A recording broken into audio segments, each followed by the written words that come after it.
ایک بہت ہی خوبصورت واقعہ سنیے۔ رمضان شریف کا مہینہ تھا۔ کہیں سے بکرے کی سری پکی ہوئی آ گئی۔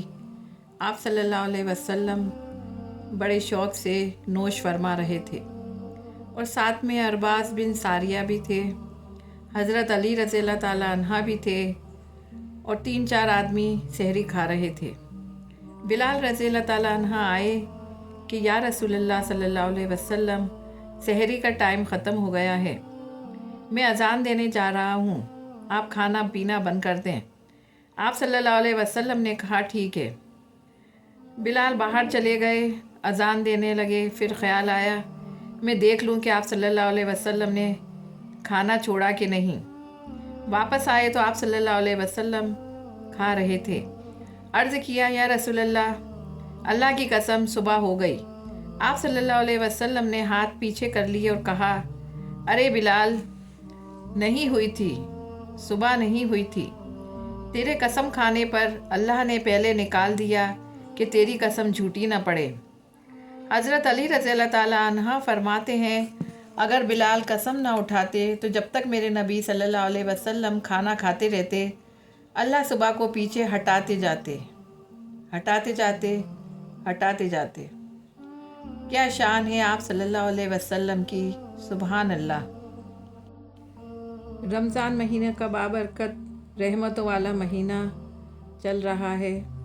حضور اقدس صلی اللہ علیہ وسلم فرماتے ہیں، جو رمضان میں عبادت کر لے نا، ایمان کے ساتھ رمضان میں عبادت کر لے، اللہ اس کے پچھلے سارے گناہ معاف فرما دیتا ہے۔ اب وہ نئی زندگی کا آغاز کرے گا۔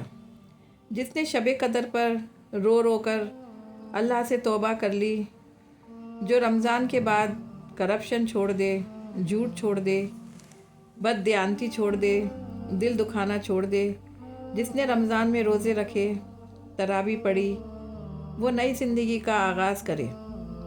رمضان صبر کا مہینہ ہے اور صبر کا بدلہ جنت ہے۔ رمضان میں اپنی زبان، نظر اور دل کی حفاظت کریں، یہی سچا روزہ ہے۔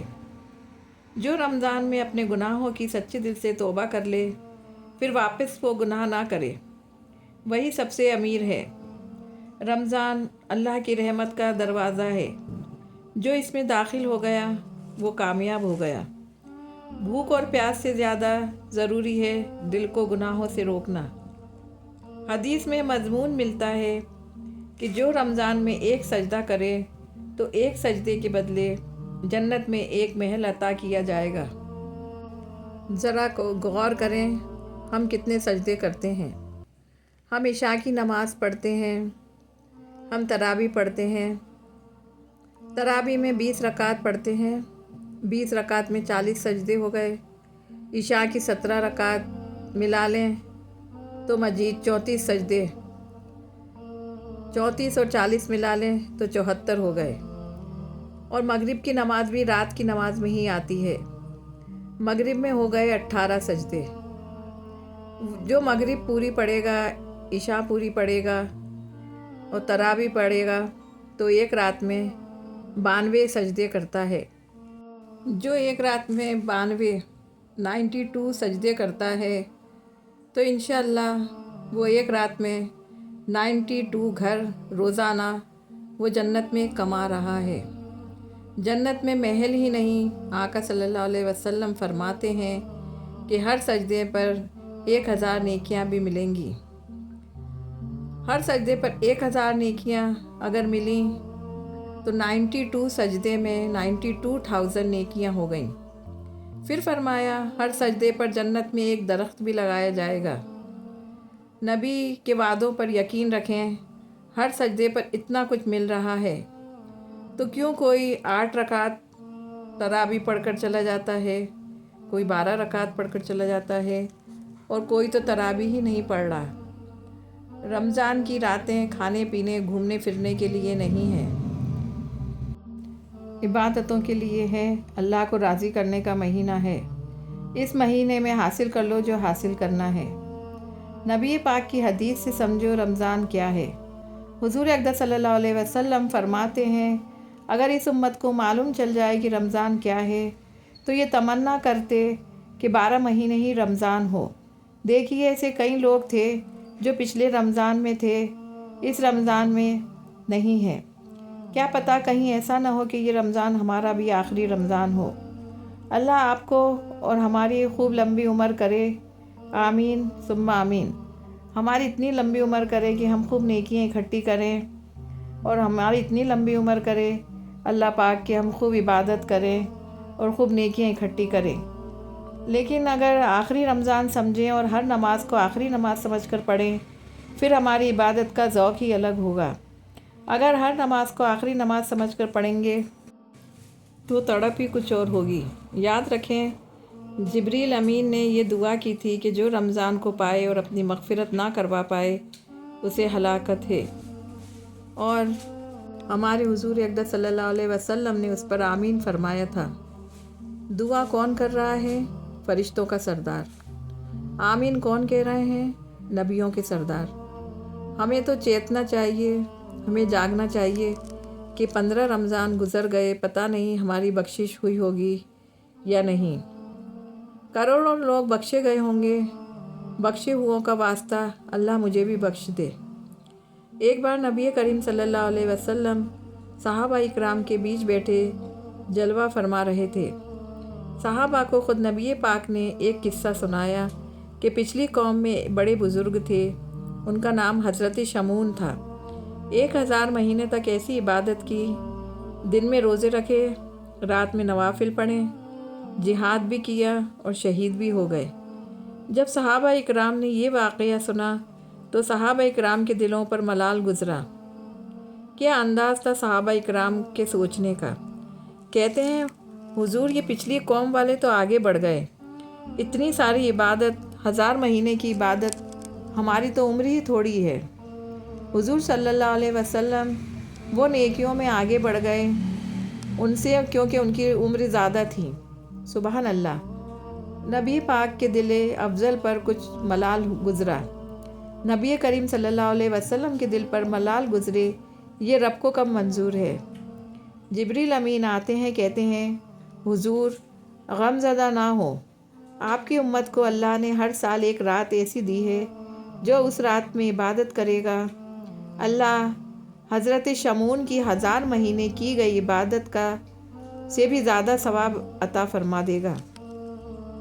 لیلۃ القدر خیر من الف شہر، یہ وہ افضل رات ہے جو اللہ تعالیٰ نے ہر سال ہمیں عطا کی ہے اور آسان کر دیا۔ یہ نہیں کہا کہ سال میں کوئی رات ہوگی، بلکہ یہ بھی نہیں کہا کہ رمضان میں کوئی رات ہوگی۔ نبی پاک صلی اللہ علیہ وسلم نے یہ فرما دیا کہ رمضان کے آخری عشرے میں وہ پاک رات تلاش کرو، 21ویں، 23ویں، 25ویں، 27ویں یا 29ویں۔ اے میرے پیارے بھائی بہنوں، یہ گولڈن چانس ہے۔ اللہ آپ کو اور ہمیں شب قدر کی وہ رحمت والی رات نصیب فرمائے۔ 84 سال سے زیادہ سالوں کا ایک رات میں آپ کو ثواب کا موقع ملنے والا ہے، تو آپ تیار ہو جائیے۔ آخری عشرے میں گھومنا پھرنا، شاپنگ سینٹر سب بند کر دیجئے، فوکس کر لیں۔ سب سے بہترین طریقہ کیا ہے شب قدر کو پانے کا؟ علماء کہتے ہیں اعتکاف کر لیں۔ جو اعتکاف کرتا ہے اس کو تو شب قدر اللہ کے گھر میں ہی مل جاتی ہے۔ اعتکاف نہیں کر سکتے تو 5 پاک راتیں ٹارگیٹ میں رکھیں، مس نہیں ہونی چاہیے۔ کیا کیا کرنا ہے؟ سب سے پہلے تو یاد رکھیں، جو عشاء کی نماز اور فجر کی نماز باجماعت پڑھتا ہے اسے پوری رات عبادت کا ثواب ملتا ہے۔ سارے سال کا ہی یہ معمول بنا دیں، اللہ سب کو توفیق دے، سارے سال ہی عشاء اور فجر جماعت کے ساتھ پڑھ لیا، پوری رات ہی عبادت کا ثواب دیا جائے گا۔ اور ان 5 پاک راتوں میں عشاء بھی، تراویح بھی اور فجر بھی جماعت کے ساتھ پڑھیں۔ کئی مسجدوں میں صلاۃ و تسبیح ادا ہوتی ہے، صلاۃ و تسبیح ادا کریں، تہجد کی نماز پڑھیں، پھر ذکر و اذکار کا بھی ٹارگیٹ لے لیں، درود پاک پڑھیں، کلمہ پاک پڑھیں، اللہ اللہ کا ذکر کر لیں، سبحان اللہ، الحمدللہ، اللہ اکبر، اور جو بھی تسبیحات ہیں وہ پڑھیں۔ قرآن پاک کے 2-3 پارے بھی پڑھیں، سورہ ملک پڑھ لیں، 5 راتوں میں صدقہ بھی دیں۔ آپ کی جتنی بھی حیثیت ہے آپ 5 لفافے بنا لیں اور جتنی بھی حیثیت کے حساب سے اس میں پیسے رکھ لیں، 100 روپے، 500 روپے، 1000 یا جتنی بھی آپ کی حیثیت ہے۔ اگر زیادہ حیثیت نہیں ہے تو 2 روپے ہی رکھ لیں، 2 روپے کا بھی صدقہ ہوتا ہے۔ ہوگا کیا اگر ان 5 راتوں میں شب قدر ہوئی، آپ نے جتنے الگ الگ ثواب کے کام کیے ہوں گے، ہر کام اللہ کے رحم و کرم سے 1000 فضیلت حاصل کر لے گا۔ آخر پاک 5 راتوں کو آپ فوکس کر لیں۔ پھر آخری بات، رمضانوں میں مسجدیں بھری ہوئی ہیں، رمضان کے بعد مسجدیں اتنی بھری نہیں رہتی جتنی رمضانوں میں رہتی ہیں۔ تو کیا رمضان میں ہی ہمارے اوپر نماز فرض ہے؟ اصل میں رمضان میں شیطان بند کر دیا گیا ہے۔ آپ کی اور ہماری اللہ پاک پریکٹس کرواتا ہے، دشمن بند ہے تاکہ اللہ کے بندے رمضان کو عبادت کی عادت بنا لیں اور وہ شیطان کے چھوٹنے کی بات کہیں تو چھوٹ گیا تو کیا، ہم تو اپنے رب کی عبادت میں کوئی کمی نہیں آنے دیں گے، ہم تیرے بہکاوے میں نہیں آئیں گے۔ تو رمضان کے بعد بھی ہمیں اپنی مسجدیں بھری رکھنی ہیں جیسے رمضان میں مسجدیں بھری رہتی ہیں۔ اللہ ہم مسلمانوں کو اپنی عبادت کرنے کی توفیق عطا فرمائے۔ رمضان کے آخری 10 دنوں میں یہ 3 کام ضرور کریں۔ نمبر 1، ہر رات 1 روپیہ خیرات کریں۔ اگر اس رات لیلۃ القدر کی رات ہوگی تو 84 سال خیرات کرنے کا ثواب ملے گا۔ نمبر 2، ہر رات کو 2 رکعت نفل نماز ادا کریں۔ اگر اس رات لیلۃ القدر ہوگی تو 84 سال عبادت کرنے کا ثواب ملے گا۔ نمبر 3، ہر رات 3 بار سورہ اخلاص یعنی قل هو اللہ احد پڑھیں۔ اگر اس رات لیلۃ القدر ہوگی تو 84 سال تک ایک قرآن پڑھنے کا ثواب ملے گا۔ ہم سبھی لوگ رمضان میں روزے رکھتے ہیں، لیکن کچھ لوگ ایسے ہیں جو روزے نہیں رکھ پاتے، کچھ لوگ ایسے ہیں جو بوڑھے ہیں، یا کچھ لوگ ایسے ہیں جو بیمار ہیں۔ تو ایسے لوگوں کے لیے کیا مسئلے مسائل ہیں وہ سن لیجئے۔ روزے کے فدیے کے اوپر کچھ مسئلے سن لیجئے۔ جو لوگ روزہ نہیں رکھ سکتے، فدیہ کب دینا چاہیے؟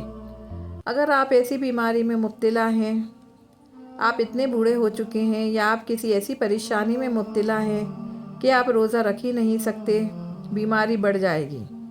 اور یہ بیماری ایسی ہے کہ کمزوری ایسی ہے کہ آپ کو اب یقین ہے یا ڈاکٹرز نے کہہ دیا کہ یہ بیماری ٹھیک نہیں ہو سکتی، یہ بیماری ہمیشہ رہنے والی ہے۔ آپ اتنے بوڑھے ہو چکے ہیں کہ آگے آپ کے اندر اب اتنی جان نہیں بچی کہ آپ روزے رکھ سکیں، اور آپ کو یہ بھی یقین ہے کہ اب میں ٹھیک نہیں ہو سکوں گا، تب ہے فدیے کا حکم۔ اگر آپ نارمل بیمار ہیں، جیسے نارمل بیماری آ جاتی ہے، بیماری آئی پھر آپ صحت مند ہو گئے، کمزوری آئی پھر آپ کو تندرستی حاصل ہو گئی، ایک وقت تک کمزوری تھی پھر وہ آپ ٹھیک ہو جائے۔ کئی بوڑھے ایسے ہوتے ہیں جو گرمیوں میں روزے نہیں رکھ پاتے، سردیوں میں رکھ سکتے ہیں۔ کئی بیماری ایسی ہوتی ہے کہ آپ بیماری میں روزے نہیں رکھ سکتے، لیکن وہ بیماری ٹھیک ہو گئی پھر آپ روزے رکھ سکتے ہیں۔ کہنے کا مطلب یہ ہے کہ اگر ایسی بیماری نہیں ہے جو ہمیشہ رہنے والی ہے تو پھر مسئلہ یہ ہے کہ آپ کو روزہ ہی رکھنا پڑے گا۔ اگر آپ کبھی بیمار ہیں، روزہ بھی نہیں رکھ سکتے، تو جب آپ اچھے ہو جائیں تب روزہ رکھیں۔ ابھی آپ کمزور ہیں، علاج چل رہا ہے، تو جب آپ تندرست ہو جائیں تب روزہ رکھیں۔ روزے کا جو فدیہ ہے وہ ہے روزے کے بدلے روزہ رکھا جائے۔